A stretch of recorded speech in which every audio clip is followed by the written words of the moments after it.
The science fiction and fantasy genres are fertile ground for modern filmmaking, providing the narrative playground to put developing technology and innovations to good use. While using one actor for two roles is nothing new, the ways in which this is achieved are always changing, along with the narrative and thematic purposes that writers, directors, and actors have for doing it. So let's take a look back across the history of cinema at some killer dual performances in some outstanding pictures. I'm Ellie for What Culture, and these are all brilliant sci-fi fantasy films where actors play opposite themselves.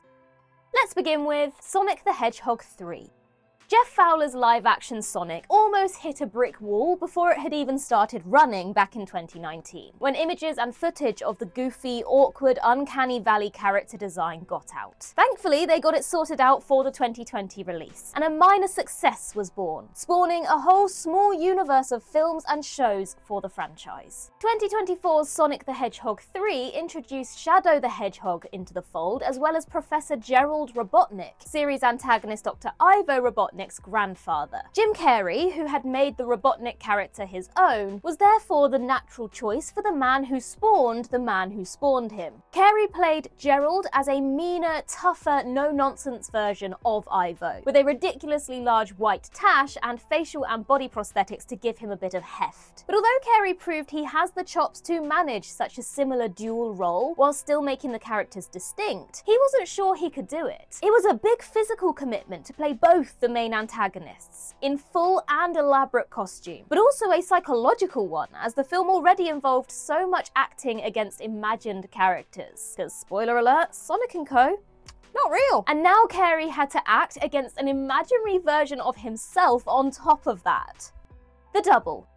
Richard Ayoade's The Double is hardly a faithful adaptation of the 1846 novella, and yet it makes the absolute best of the source material while turning up the tension, and is crafted to feel deeply relevant to modern audiences. The absurdist thriller stars Jesse Eisenberg as Simon James, an ignored, belittled, and isolated man who returns to his job one day to find new employee James Simon working alongside him. The only thing is, James looks identical to Simon, but nobody seems to find this unusual. From here, it's a tangle of lies, mystery, and malignance as James worms his way into Simon's life and seems determined to usurp him from every aspect of it. As a small-budget production, the doubling was managed using cameras on tracks to capture the performances twice, and earpieces for Eisenberg so he knew when to respond to himself and hit his marks and cues. And it's thanks to Eisenberg's ability to follow strictly timed directions while also behaving naturally that the whole thing came together. While Ayoade's film definitely lies in the realm of science fiction and fantasy, it's difficult to say which side of that divide it sits on, as the reason for the doppelganger's appearance is never resolved. Nonetheless, the central mystery and Eisenberg's performances are so strong that by the end, you really don't mind. Asteroid City. Wes Anderson has gotten somewhat lost in his own style in recent years, producing films that look and feel ever more like someone imitating the hallmarks and quirks of the director's style. Amongst these is Asteroid City, which manages a balancing act between overindulgent tweeness and carefully crafted metafiction, before thankfully making it out in one piece. Set in a retro-futuristic 1950s, the movie fictionally documents the creation and production of Asteroid City, a fictional play by fictional playwright Conrad Earp, alongside a depiction of the play itself, switching between Technicolor widescreen and black and white 4:3. Many cast members play dual roles, as both their primary characters and characters within the play. But of particular note are Jason Schwartzman and Scarlett Johansson, who play war photojournalist Augie Steenbeck and disillusioned actress Midge Campbell, and the actors hired to play them, Jones Hall and Mercedes Ford. The double casting makes it clear for us as an audience who we are watching take on what role, but at the same time muddies the waters further regarding the distinctions between realities in the film. This is a trick and technique Anderson uses to further complicate the lines he spends the picture drawing between the depiction of real life versus the depiction of art. And if it leaves us scratching our heads at the end, well, it's meant to. Tron Legacy.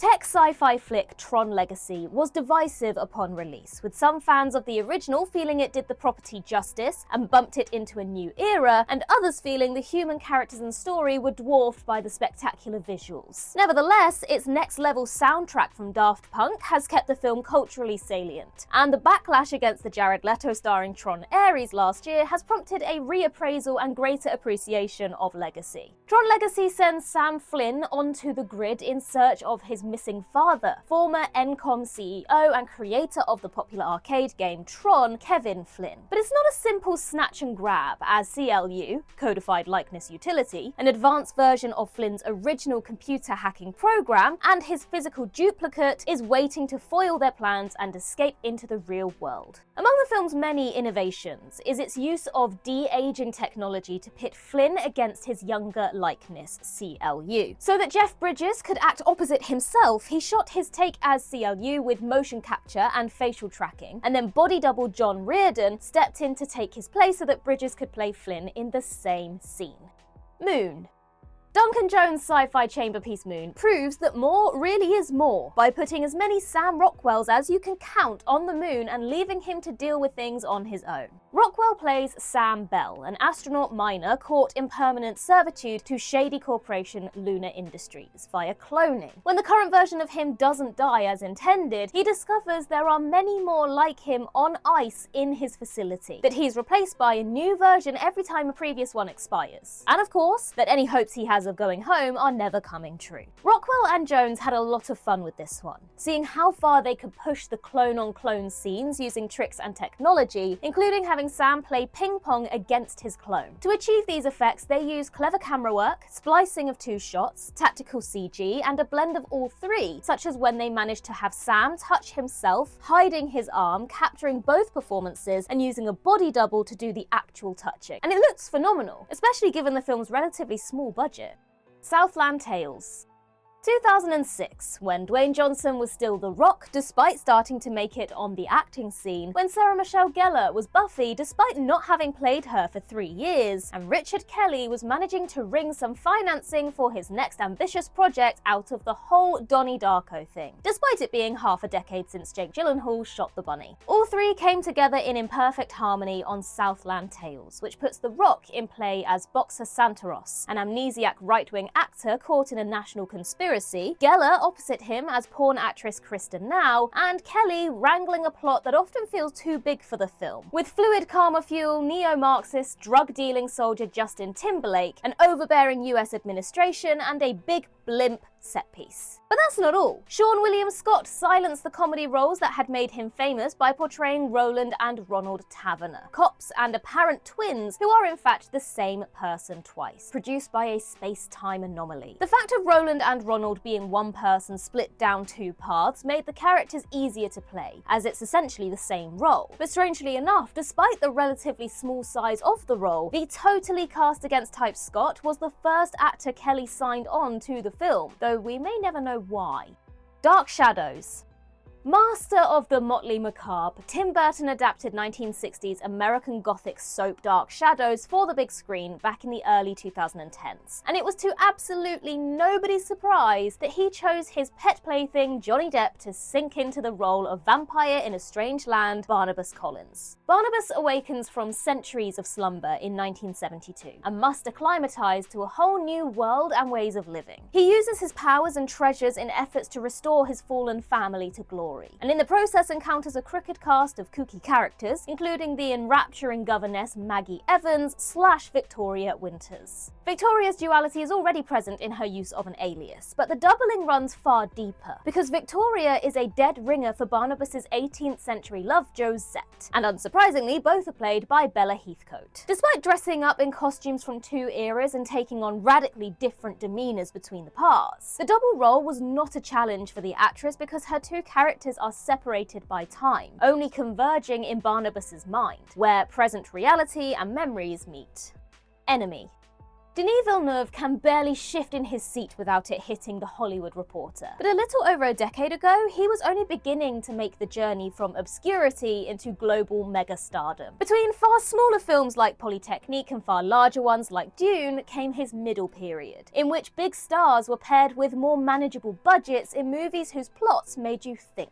Enter Enemy. The Jake Gyllenhaal-led film puts the star in the roles of protagonist Adam Bell and antagonist Anthony Clare. Adam is an unadventurous and organised history professor whose life is turned upside down when he encounters Anthony, an actor who rides a motorcycle and likes to hit sex clubs on school nights. The pair get caught in a spiral as their lives and psyches intermesh, and nothing can explain why there are two of them, leading to disastrous consequences. Anthony is designed as a manifestation of Adam, who is unhappy and unsettled in the life he has built and seeking to transgress. And the only way Villeneuve could do this was to make the characters identical, but with different souls. And this is why the director chose Gyllenhaal. While making the film, he could tell which character the actor was playing in each moment, quote, just by the way he was breathing. Suspiria.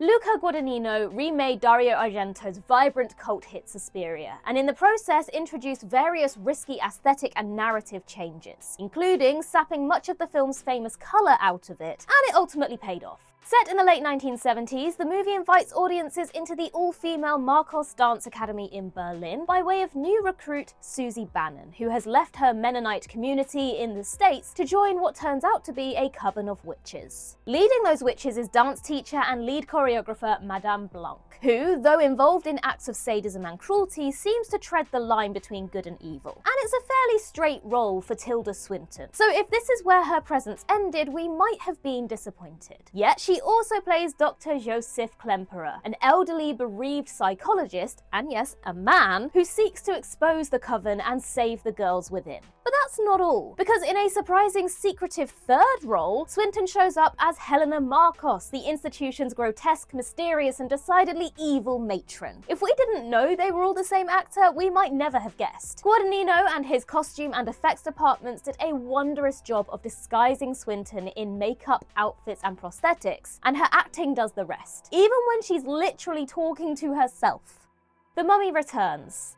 The late 90s/early noughties Mummy franchise will forever live strong in the hearts of every 90s kid across the globe. These films gave us the rip-roaring, globe-trotting excitement of Indiana Jones, paired with fantasy villains that were just cartoonish enough not to be scary. And they introduced us to actors we've loved ever since. Brendan Fraser, Dwayne Johnson, and of course, Rachel Weisz. Fraser and Weisz played adventurers Rick and Evelyn O'Connell, whose pursuit of ancient treasures repeatedly brings them into contact with primordial evil, undead rulers, monsters, and gods. But that doesn't stop them taking their son Alex along for the ride. The Mummy Returns pits them against zombie mummy Imhotep, and Evelyn discovers a previous life as Princess Nefertiri, daughter of the Pharaoh, who was betrayed by him. While this was the first time Rachel Weisz portrayed two identical characters on screen, it wouldn't be the last. This served merely as proof of concept for the actress's much larger undertaking some 2 decades later, when she played twin gynecologist sisters Beverly and Elliot Mantle for the 2023 miniseries adaptation of David Cronenberg's Dead Ringers.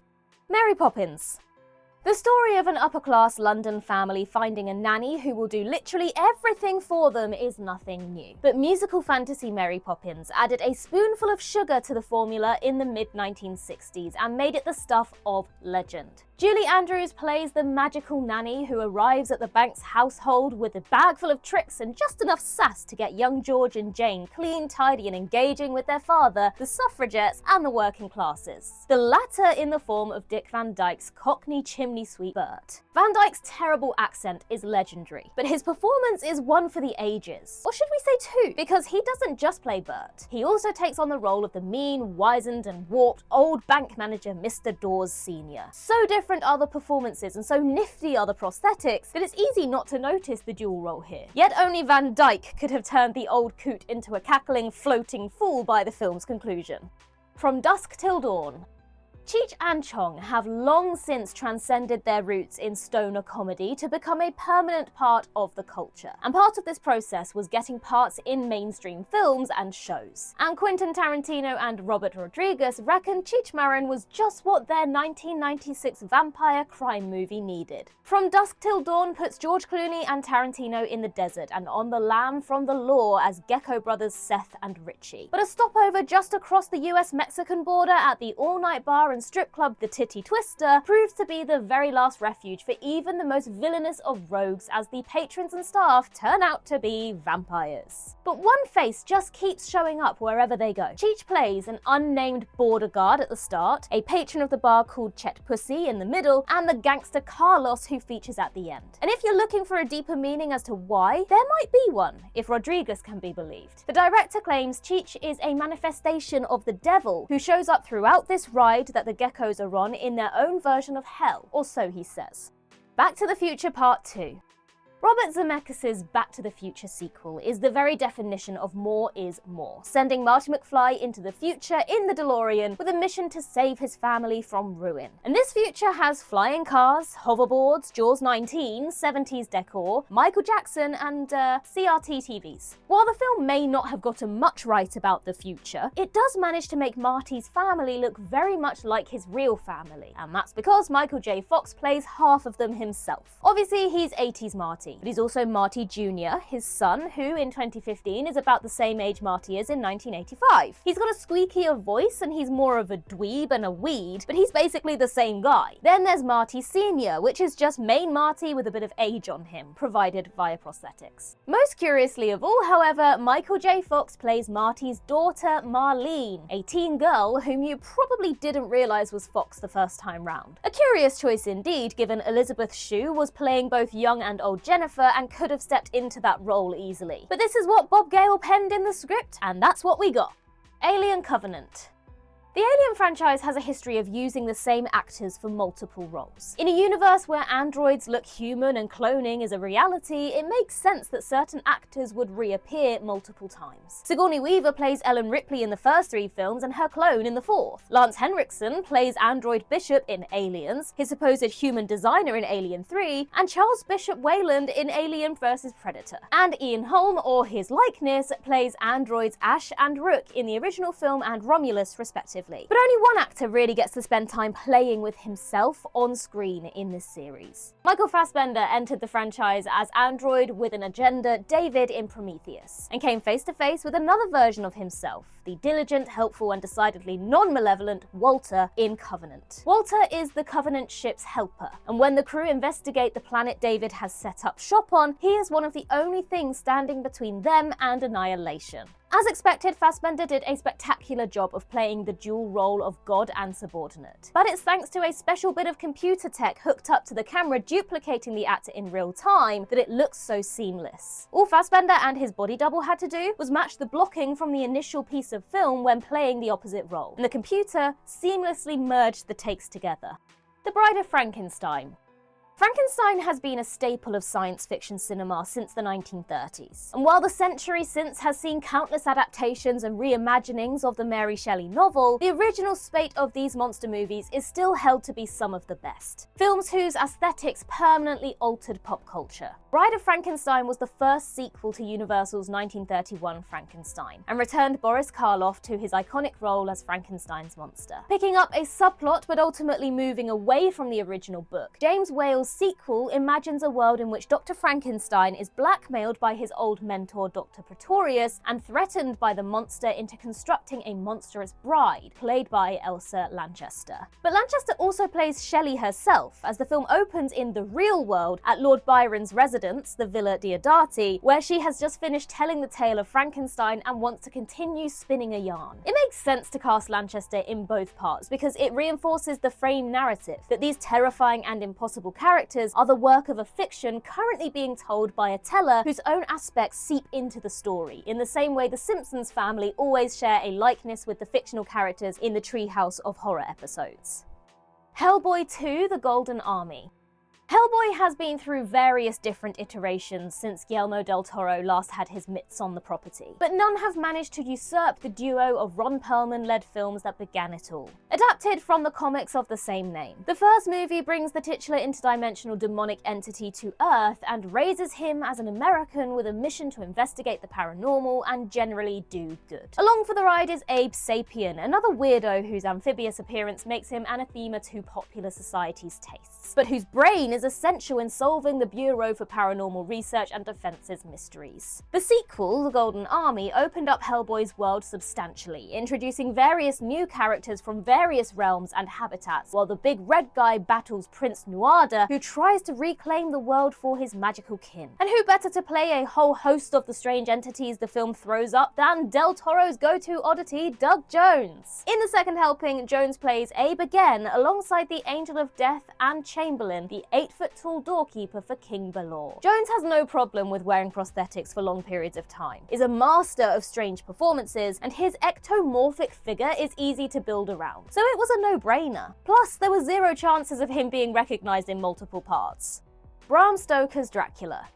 The mouthful that is Francis Ford Coppola's Bram Stoker's Dracula tends to get remembered for two reasons: Gary Oldman and Keanu Reeves. One gave one of the finest performances of his career, understanding, engaging with, and expanding upon both the source material and the script. And the other was so wooden he almost dusted Dracula on contact. But behind the men and their weird and wonderful variety of performances is a young woman keeping the whole thing tethered. Oldman plays Dracula, Reeves plays Solicitor Jonathan Harker, and Winona Ryder plays Mina Murray, the subject of everyone's desire, whose likeness to the Count's old flame, Elisabetta, is more than passing. Ryder plays a dual role as Mina and Dracula's dead wife, providing both an aesthetic reason for his fascination with her, as well as a symbolic through line. By allowing Dracula to find his lost love in another form, Coppola offers an opportunity for redemption that the big guy doesn't often get. And for her part, Ryder didn't phone it in either, going the whole hog with the elaborate costumes and learning the Romanian for the scenes as Elisabetta. Mars Attacks.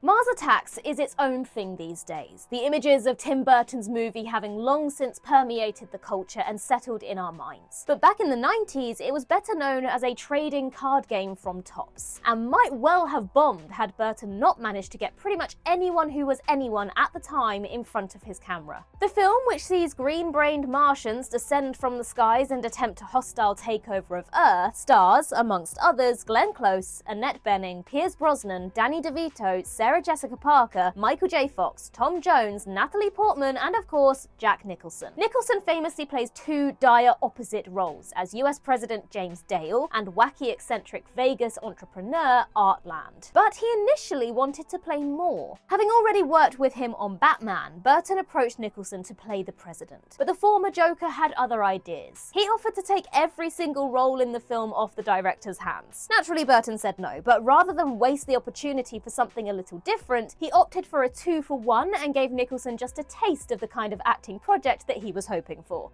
Sinners. Ryan Coogler's Sinners was last year's surprise hit, catching us totally off guard and landing a Prohibition-era vampire flick that manages to feel new, exciting, and unlike anything else the fantasy genre or its blood-sucking subgenre has ever had to offer. Michael B. Jordan plays twin brothers Smoke and Stack, whose presence is felt when they roll into Clarksdale, Mississippi following a long absence and set up a juke joint in an old sawmill. But while the new party venue attracts musicians and revelers from across the country, it also garners unwanted attention from Remit, an Irish immigrant fiddle player with a dreamy voice, a charming demeanour, and sharper canines than the average folk singer. Jordan manages to make the twin roles so distinct that we're never uncertain about who's who. But just in case we weren't paying attention, Coogler colour-coded them blue and red to draw a clear aesthetic distinction. And all the tricks in the book were used to make the doubling of the actor convincing for audiences. Everything from more conventional split screens to a special halo rig designed for the film. A ring of 10 to 12 cameras worn by Jordan to capture his entire head performance, which was then digitally transferred onto his on-set double. And finally, Mickey 17. Bong Joon-ho returned with another English-language film last year, adapting Edward Ashton's novel Mickey 7 into a sci-fi blockbuster starring Robert Pattinson. Pattinson tends to avoid the run-of-the-mill big movies these days, which is why his first major studio film in years is far from conventional. He stars as Mickey, a downtrodden, down-on-his-luck and overlooked nice guy who signs up to be a disposable crew member with a space vessel setting out to colonize an ice planet. Once on board, Mickey is tasked with doing all the dirty and dangerous work nobody else wants to do, which often results in his death. Thankfully, they've got a human 3D printer on board, and they just load up Mickey's memories and personality and fire off a new one as required. But after he manages to survive a presumed doomed mission on the planet's surface, Mickey 17 returns to find Mickey 18 has already been printed, leaving the pair with a conundrum, because multiples aren't permitted. Each Mickey has his own unique quirks and personality traits, and Pattinson did an excellent job of rendering each copy distinct, especially when he had to play directly opposite himself as 17 and 18. How did the actor manage to keep them apart in his head? By first trying to make the two versions of himself Steve-O and Johnny Knoxville from Jackass. And when that didn't work, by imagining he was playing Ren and Stimpy.